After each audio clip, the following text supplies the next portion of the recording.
अस्सलामुअलैकुम जी, मैं हूं डॉक्टर बुशरा मोहसिन राना। उम्मीद करती हूं कि आप सब लोग खैरियत से होंगे। आज की इस वीडियो में हम शुगर के टॉपिक पे बात करेंगे। वीडियो थोड़ी सी लंबी होने जा रही है, लेकिन इसमें बहुत ज़्यादा इन्फॉर्मेशन है आपके लिए, लिहाजा वीडियो को एंड तक ज़रूर देखिएगा और अगर पसंद आए तो मेरे चैनल को लाइक और सब्सक्राइब ज़रूर कीजिएगा।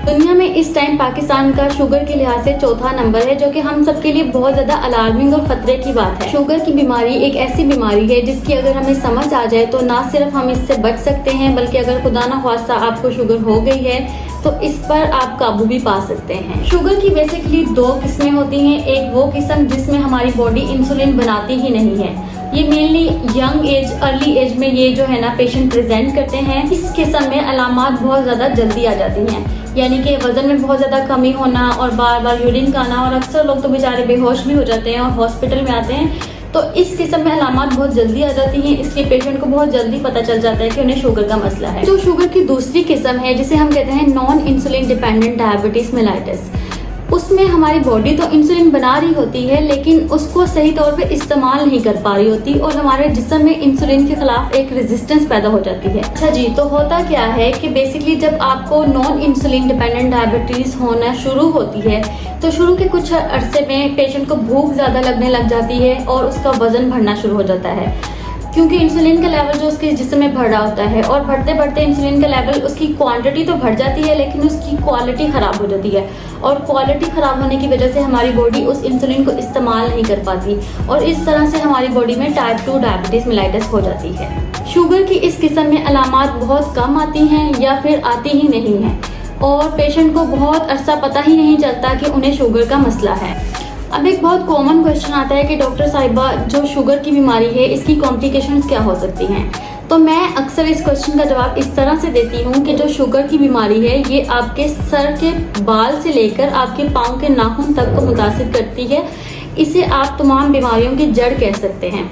स्किन को मुतासिर कर सकती है, हड्डियों को, पट्ठों को, आपके रगों को, दिल, गुर्दे, जिगर में ये चर्बी पैदा कर सकती है।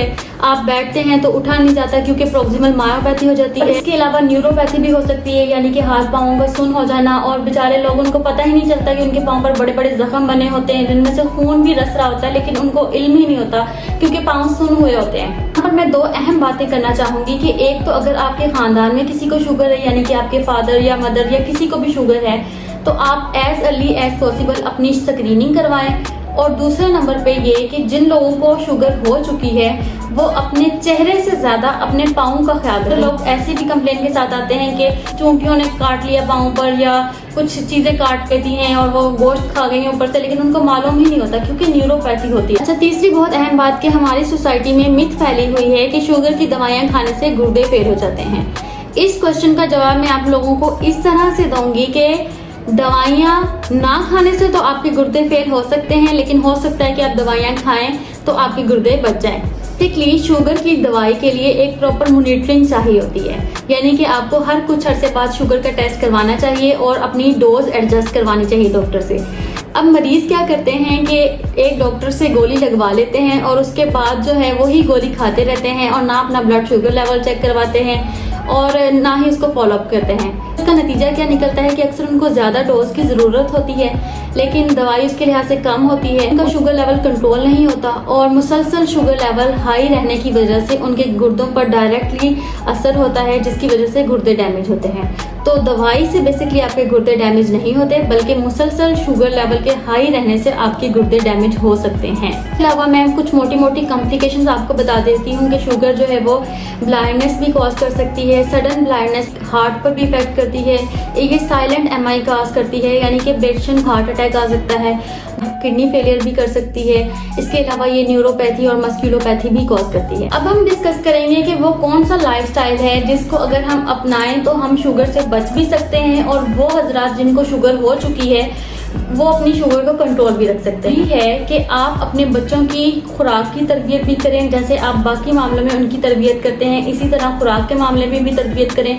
उनको बताएं कि उनके लिए हेल्दी फूड्स क्या हैं और कौन सी चीज़ें हैं जो उनके लिए हेल्दी नहीं है। खुद भी वॉक करें और अपने बच्चों को भी साथ लेकर जाएं कि वो भी वॉक किया करें, बच्चों को स्पोर्ट्स की तरफ लेकर आएँ।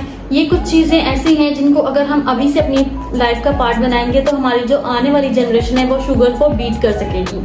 इसके अलावा आप लोगों ने अपने खाने पीने का बहुत ख्याल रखना है। आपको सोने से तकरीबन 3 से 4 घंटे पहले आपने खाना खाना है। उसके बाद आप हल्की फुल्की वॉक कर सकते हैं और फिर आप सो सकते हैं। और सुबह उठते ही आपने नाश्ता नहीं करना, क्योंकि इंटेस्टाइन जो है वो आपकी स्लो हुई होती है। उस टाइम आपका डाइजेस्टिव सिस्टम एक्टिव नहीं होता और हम क्या करते हैं कि सुबह उठते ही नाश्ता करने लग जाते हैं और नाश्ते में पराठे खाते हैं, जो कि हमारी सेहत के लिए बहुत ज़्यादा नुकसानदेह हैं। लिहाजा आपने उठते सार थोड़ा सा पानी पीना है, अपने डाइजेस्टिव सिस्टम को टाइम देना है कि वो थोड़ा एक्टिव हो जाए, और उसके बाद फिर आपने कुछ हेल्दी और कुछ बल्क में खाना है। मैं हरगिज़ आप लोगों को फाका करने का नहीं कहूँगी। अगर आप 2 रोटियां खा रहे हैं तो 1 रोटी आप खाएं और 1 रोटी की जगह पर आप कोई सैलेड ऐड करें अपनी डाइट में, यानी कि आप काले चने बॉयल करके भी खा सकते हैं, या कुछ सब्जियां जैसे खीरे वगैरह, ये सेहत के लिए बहुत ज़रूरी है, इनका सैलेड इस्तेमाल कर सकते हैं। कुछ फ्रूट्स इतने हाई कैलोरिक होते हैं कि वो शुगर के पेशेंट्स के लिए बिल्कुल भी ठीक नहीं होते, जैसे कि आम हो गया, खजूर, केला, अंगूर, चीकू और फ्रूट्स के जूसेस वगैरह। तो आप लोगों ने बस इन फ्रूट से परहेज करना है, बाकी मौसमी फ्रूट्स आप लोग खा सकते हैं। पर पे आप लोगों ने अपनी ट्रेनिंग करनी है राशनिंग की, यानी कि आप लोगों ने एक छोटा घर में बाउल लेकर फिक्स कर लेना है। बाहर से बेशक 20 किलो का तरबूज लें, लेकिन जितना उस प्याले में आएगा आप लोगों ने उतना ही खाना है। फ्रूट चाट बना रहे हैं तो उस प्याले में जितनी आ जाएगी आप लोगों ने वही खानी है, उससे ज़्यादा नहीं खानी। उम्मीद है कि आज की वीडियो आप लोगों को पसंद आई होगी। अगर कोई क्वेश्चन आप लोगों के माइंड में है तो आप लोग कमेंट सेक्शन में पूछ सकते हैं। अपना और अपने प्यारों का ढेर सारा ख्याल रखें। इंशाल्लाह मिलेंगे नेक्स्ट वीडियो में।